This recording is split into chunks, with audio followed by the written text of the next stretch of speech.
ಇಂದು ನಿನ್ನ ತ್ರಿವಳಿ ಮಕ್ಕಳ ಬರ್ತಡೆಗೆ ಈ ಗರುಡ ರಾಜ ಕೊಡುವ ಪ್ರೆಸೆಂಟೇಶನ್ ನಿನ್ನ ರಕ್ತ.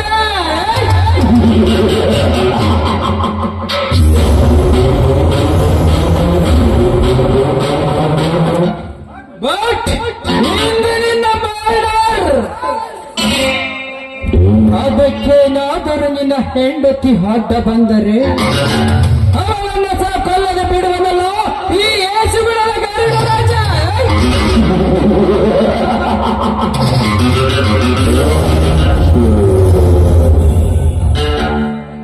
ವಿಶ್ವನಾಥ, ವಿಶ್ವನಾಥ,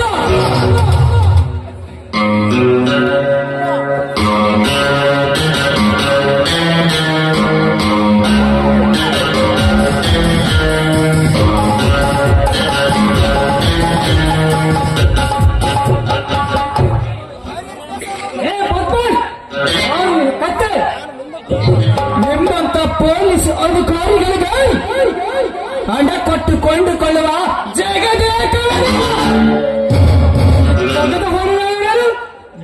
ರಕ್ಷಕನಾದರೆ ಬರ್ತಾ ಇದೆ. ಗಲಾಟೆ ಮಾಡೋಣ. ಏನಾಯ್ತು ನಾಳೆ ಸ್ಟೇಷನಲ್ಲಿ ಮಾತಾಡೋಣ. ಇನ್ಸ್ಪೆಕ್ಟರ್, ಇಂದು ನಿನ್ನ ಮಕ್ಕಳ ಬರ್ತಡೆಗೆ ಜೊತೆಗೆ ನಿನ್ನ ಡೆತ್ ಬರ್ತಡೆ ಆಗಲೇಬೇಕು. Mister mini happy death of the day ವಿಶ್ವ. ಮಿಸ್ಟರ್, ಇದು ಪೊಲೀಸ್ ಆಫೀಸರ್ ಮನೆಯದು ಗೊತ್ತಿರ ತಾನೆ? ಇದು ಪೊಲೀಸ್ ಆಫೀಸರ್ ಮನೆಯಾದರೇನು? ಮಿನಿಸ್ಟರ್ ಮನೆಯಾದರೇನು? ದುರುಕಿ ಹೊಡೆದ ಗೋಳಿಯಂತೆ ನುಗ್ಗುವರೆ ಈ ಗರುಡ ರಾಜನ ಸ್ಪೆಷಾಲಿಟಿ. ಯಾರ ಪರ್ಮಿಷನ್ ತೆಗೆದುಕೊಂಡು ಮನೆಯೊಳಗೆ ಬಂದಿರುವ ಆ ಇಶ್ಯು ಮುಗಿದ ಮೇಲೆ ಪ್ರಾಣ ತೆಗೆಯಲು ಬರುವ ಆ ಯಮಧರ್ಮನಿಗೂ ಯಾರ ಪರ್ಮಿಷನ್ ಬೇಕಾಗಿಲ್ಲ. ಈಗ ನಿನ್ನ ಪ್ರಾಣ ತೆಗೆಯಲು ಬಂದಿರುವ ಈ ಕಲಿಯುಗದ ಗರುಡ ರಾಜನಿಗೆ ಯಾರ ಪರ್ಮಿಷನ್ ಬೇಕಾಗಿಲ್ಲ. ಯಾವ ವಿಷಯಕ್ಕಾಗಿ ಇಲ್ಲಿ ಬಂದಿರೋ ಅದನ್ನು ಮೊದಲು ಬಗಳು. ನನ್ನ ಮಿತ್ರನಾದ ವೀರಭದ್ರ ಗೌಡನ ಕಡಿಯವರನ್ನು ಅರೆಸ್ಟ್ ಮಾಡಿ ಕೋರ್ಟಿಗೆ ಒಪ್ಪಿಸಲು ಹೊರಟಿರುವೆಯಲ್ಲ, ಅವರನ್ನು ಬೀಳಿಸಲು ಬಂದಿರುವೆ. ಓಹೋ, ಆ ಗೌಡನ ಎಂದರ ಮೂಳೆ ತಿಂದು ಬತ್ತುವ ಪುಣ್ಯಂತೆ ಕಾಣುತ್ತದೆ. ಈಶ್ವ, ಸುತ್ತಿ ಬರಿಸಿ ಮಾತನಾಡುವುದು ಈ ಗರುಡ ರಾಜನಿಗೆ ಅಭ್ಯಾಸವಿಲ್ಲ. ನೇರವಾಗಿ ಒಂದೇ ಮಾತಿನಲ್ಲಿ ಹೇಳುತ್ತೇನೆ, ಗೌಡನ ಕಡಿಯವರನ್ನು ಬಿಟ್ಟು ಬಿಡು. ಮರ್ಯಾದೆಯಿಂದ ಓದರ್ಸರಿ, ಇಲ್ಲವಾದರೆ ಪೊಲೀಸ್ ಲಾಠಿ ಬುಲ್ಟು ಮಾತಾಡ್ತಾರೆ. ಅವರೇ ಹೋಗ್ತಾರ. ಲಾಠಿ ಬೂಟು ಬ್ಯಾಟ್. ಪೊಲೀಸ್ ಕುದ್ದೆ ಲಾಠಿ ಬೂಟು ತೋರಿಸುವ ನಿಮ್ಮಂತ ಎಷ್ಟೋ ಕಚಡ ಪೊಲೀಸರು ನಾ ಕೊಡುವ ಎಂಜಲಕ್ಕೆ ಕೈವಡ್ಡಿ ನನ್ನ ಮನೆ ಕಾಯುತ್ತಿರುವಾಗ ನೀವ್ಯಾವ ಲಕ್ಷಣ ಈ ಗರುಡರಾಜನಿಗೆ? ಪೊಲೀಸ್ ಅಧಿಕಾರಿ ಆದ ನನಗೆ ಸೊಕ್ಕಿನಿಂದ ಮಾತಾಡುವ ಆ ಸೊಕ್ಕಿನ ಪೊಲೀಸ್ ಕತ್ತೆ. ಇಡೀ ಜಿಲ್ಲೆಗೆ ನಾಯಕನಾದ ಈ ಗರುಡರಾಜನನ್ನು ಮುಗಿಯಿತು ನಿನ್ನ ಕತೆ.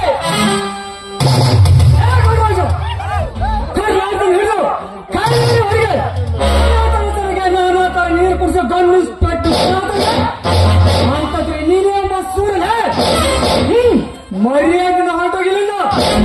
ಕೂಡೌನ್ ಡಿಜೆ ಅವರೇ ಕೂಡೌನ್. ಕರ್ನಾಟಕದಲ್ಲಿ ಅತಿ ನಿಷ್ಠವಂತ ಪೊಲೀಸ್ ಅಧಿಕಾರಿ ಎಂದರೆ ಇನ್ಸ್ಪೆಕ್ಟರ್ ವಿಶ್ವನಾಥ ಅಂತ ಕೇಳಿ ಅವರೇ ಇಂದು ನಮ್ಮ ಸ್ಟೇಷನ್ಗೆ ಬಂದರು ತಿಳಿಯಿತು. ತಮ್ಮನ್ನು ಭೇಟಿಯಾಗಿ ಹೋಗಬೇಕೆಂದು ಬಂದೆ. ತಮ್ಮ ಕರ್ತವ್ಯ ನಿಷ್ಠೆಯನ್ನು ನೋಡಿ ಪರೀಕ್ಷಿಸಲು ನಾನು ಈ ತರ ಚಿಕ್ಕ ನಾಟಕ ಮಾಡಿದೆ. ಬಿಟ್ಟು ನನ್ನನ್ನು ಕ್ಷಮಿಸಿಬಿಟ್ಟು. ಓಹೋ, ಈಗ ಹಾಗಾದ್ರೆ ತೆಗೆದುಕೊಳ್ಳಿ ಪಿಸ್ತೂಲ್ ಅನ್ನು. ಬನ್ನಿ, ಕುಳಿತುಕೊಂಡು ಮಾತಾಡೋಣ. No thanks inspector. ನಿಮ್ಮಂತ ನಿಷ್ಠಾವಂತ ಪೊಲೀಸ್ ಅಧಿಕಾರಿಗಳು ನಮ್ಮ ಸ್ಟೇಷನ್ಗೆ ಬೇಕೇ? ನನ್ನಿಂದ ನಿಮಗೇನಾದರೂ ಸಹಾಯ ಬೇಕಾದರೆ ನನ್ನ ಮೊಬೈಲ್ ನಂಬರ್ಗೆ ಫೋನ್ ಮಾಡಿ, ನಾನಿನ್ನು ಬರುತ್ತೇನೆ. ಹೋಗಿ ಬನ್ನಿ.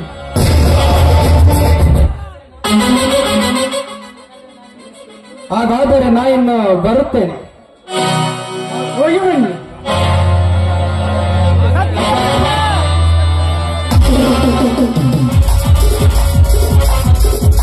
ಇನ್ಸ್ಪೆಕ್ಟರ್, ಮುಗಿಯಿತು ನಿನ್ನ ಕತೆ.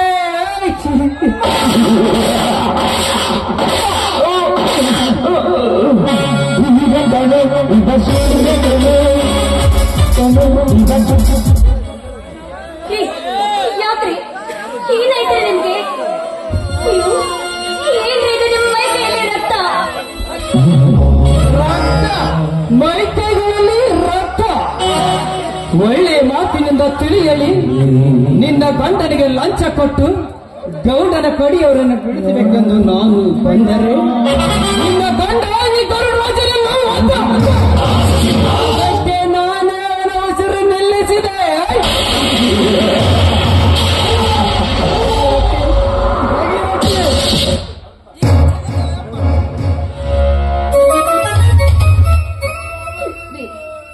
ನಾನೆಷ್ಟು ಹೇಳಿದೆ ನಿಮಗೆ?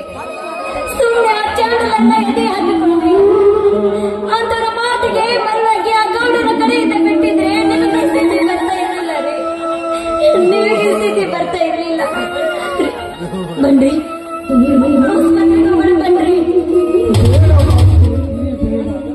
ಆಸ್ಪತ್ರೆ ಕರ್ಕೊಂಡೋದ್ರೂ ಪ್ರಯೋಜನವಿಲ್ಲ. ಇನ್ನು ಈ ಭೂಮಿಯ ಋಣ ಮುಗಿದು ಬಂದಿರುತ್ತೆ.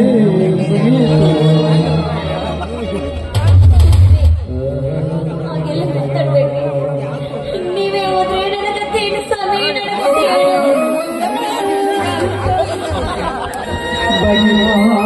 ಇನ್ನು ಮುಂದೆ ಮಕ್ಕಳಾದನ್ನು ಚೆನ್ನಾಗಿ ನೀಡುತ್ತಾರೆ. ಎಷ್ಟೇ ಕಷ್ಟ ಬಂದರೂ ಕೂಡ ನಮ್ಮ ಮಕ್ಕಳಾದ ಜಯಸಿಂಹ, ನರಸಿಂಹ, ನನ್ನ ತಂಗಿಯ ಮಗನಾದ ನನ್ನಳಿಯ ಬಸವರಾಜನಿಗೆ ನನ್ನ ಮಗಳಾದ ಸುವರ್ಣ ಕೊಟ್ಟು ಮದುವೆ ಮಾಡಿಕೊಡ್ತೀನಿ ಅಂತ ಭಾಷೆ ಕೊಡೋ ಭಾಗ್ಯರಿತಿ. ಭಾಷೆ ಕೊಡು. ಆಯ್ತು, ನಿಮ್ಮ ಆಸೆನೇ ನನ್ನ ಆಸೆ. ಖಂಡಿತ ನಿಮ್ಮ ಆಸೆನ ನಾನು ನಡೆಸ್ತೀನಿ. ಇದು ಸತ್ಯ ರೀ, ಇದು ಸತ್ಯ. ಭಾಗ್ಯರತಿ, ಬಸವರಾಜ, ಮಗು ನರಸಿಂಹ, ಜಯಸಿಂಹ,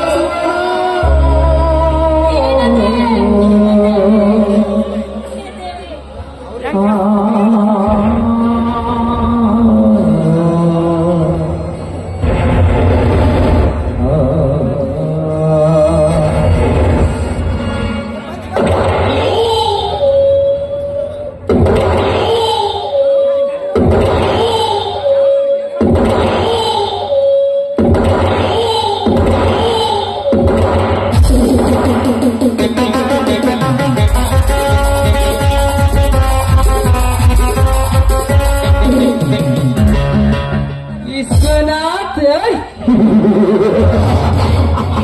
ಬಿಟ್ಟು ಯಮಲೋಕ.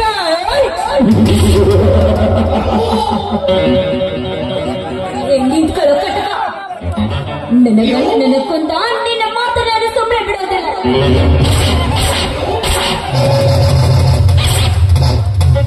ಭಗೀರಥಿ, ಗೌಡನ ಕಡಿಯವರನ್ನು ಲಂಚ ಕೊಟ್ಟು ಬಿಡಿಸಬೇಕೆಂದು ನಾನು ಬಂದರೆ ನಿನ್ನ ಗಂಡ ನನ್ನನ್ನು ಒಂದು ಸತ್ಯವಾದ ಆಫ್ಟರ್ ಒಂದು ಹೆಣ್ಣಾದ ನೀನು ಈ ಗರುಡರಾಜನ ಕೆನ್ನೆಗೆ ಬಾಚಿದೆಯ ಕೆಟ್ಟ ಸುಳ್ಳೆ. ಮುಗಿಯಿತು ನಿನ್ನ ಕತೆ.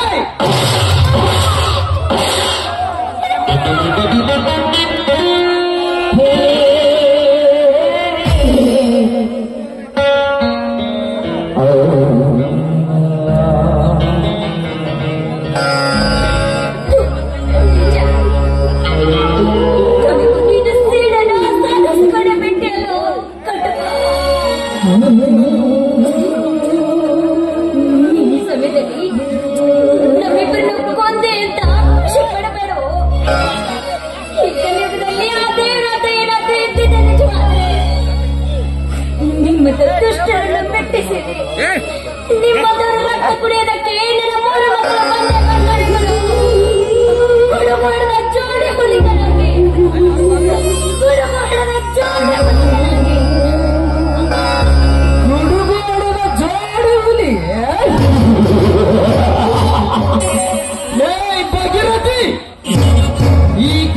ಹಾಗೂ ನಿನ್ನ ಮಕ್ಕಳನ್ನು ಸುಮ್ಮನೆ ಬಿಟ್ಟರಲ್ಲವೇ? ನಮ್ಮಂತವರ ರುಂಡ ಕತ್ತರಿಸಲು ಮುಂದೆ ಗುಡುಗು ಹಿಡಿದ ಜೋಡು ಹುಲಿಗಳ ನಿಮ್ಮಿಬ್ಬರ ತಂದೆ ತಾಯಿಯ ಜೊತೆಯಲ್ಲೇನೆ ಹಾಗೂ ನಿನ್ನ ಮಕ್ಕಳು ಇಡೀ ನಿಮ್ಮ ಮನೆತನವೇ ಸುಟ್ಟು